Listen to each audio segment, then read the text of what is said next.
Friends, welcome to my channel Easy Maths. Let's go to indices. Let us do this chapter along with triangles. Let us learn laws of indices before we start doing the exercise. Now you know a plus a plus a plus a is equal to 4a. Multiplication is repeated addition, you know that. Now a into a into a into a is equal to what? A multiplied 4 times. A raised to the power of 4. So a raised to the power of 5 is equal to a into a into a into a into a. A raised to the power of 10 is equal to a multiplied 10 times. Suppose a square into a cube is there. So what is this? A into a into a into a into a. So 1, 2, 3, 4, 5. So instead of writing a into a into a into a, you can just write a raised to the power of 2 plus 3, 5. When the base is same, you can add the powers. A raised to the power of 5 means this is called base, this is index or power or exponent. So when the base is same, you can add the powers. This is called product law. This is the first law. This is called product law. So first law is what? A raised to the power of 2 into a raised to the power of 3 is equal to a raised to the power of 5. You add the powers when the base is same. If a raised to the power of m and a raised to the power of n are multiplied, the base is same, so power will be m plus n. The second law is quotient law. Quotient law means what? When a raised to the power of 7 is divided by a raised to the power of 5, then this is what? This a into 1, 2, 3, 4, 5, 6, 7 divided by a into 5. So it gets cut off. What remains is a square. When a raised to the power of 7 is divided by a raised to the power of 5, we get a square. That means 7 minus 5. Quotient law is a raised to the power of m divided by a raised to the power of n is equal to a raised to the power of m minus n. In multiplication, you add the powers, and in division, you subtract the powers.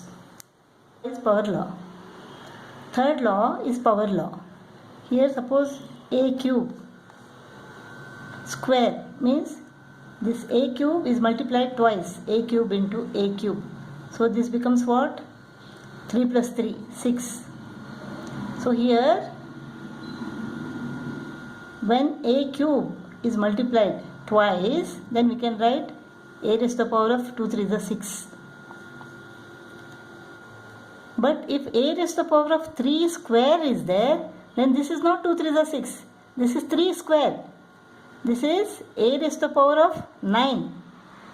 Here a cube, the whole thing, a cube is square. A cube into a cube. That's why a is multiplied 3 times, a is multiplied 3 times, therefore a is multiplied 6 times. That's how we got a raised to the power of 6. But here in this case, when bracket is not there, that means a raised to the power of 3 square. 3 squared is 9.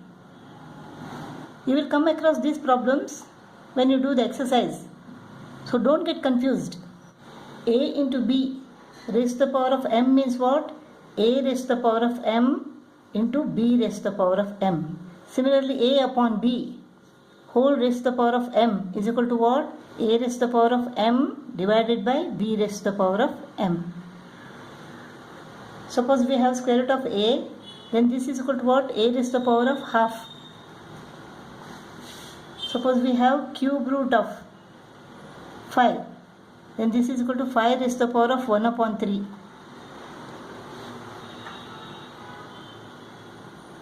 Fourth root of 8 means 8 raised to the power of 1 upon 4.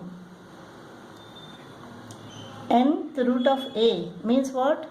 A raised to the power of 1 upon n. A squared is there. Nth root of a squared is equal to what?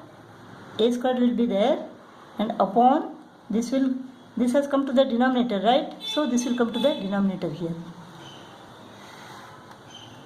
Suppose a raised to the power of m, nth root of a raised to the power of m is there, then a raised to the power of m, this will come to the denominator. Always this will come to the denominator, remember that. So 2 raised to the power of 1 upon 3 is equal to cube root of 2. 2 raised to the power of 3 upon 5 is equal to what? 5th root of 2 cube. This goes to the denominator. Remember this.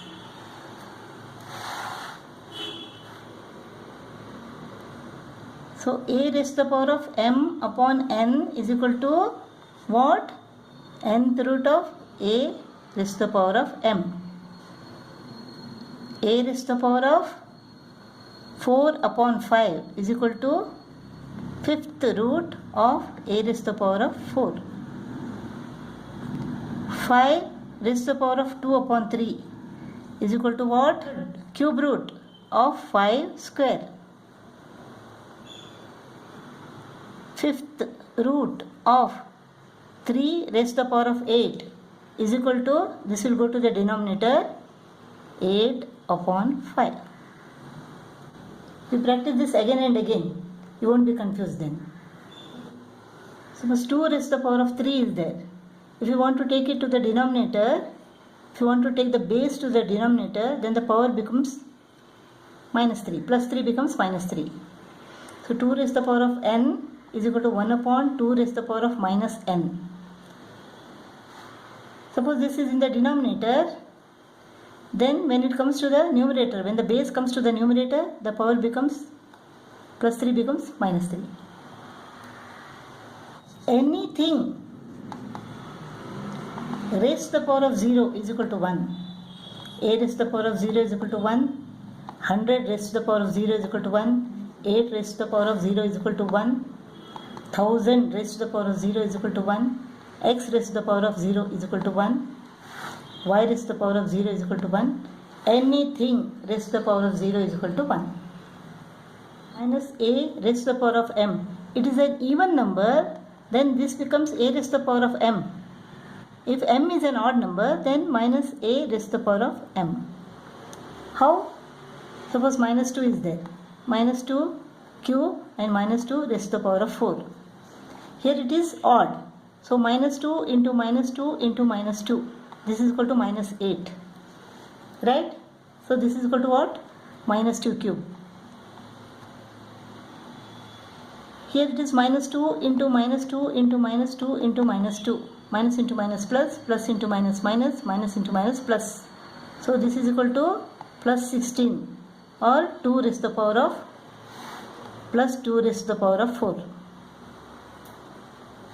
So when it is odd, minus remains minus. When it is even, minus becomes plus.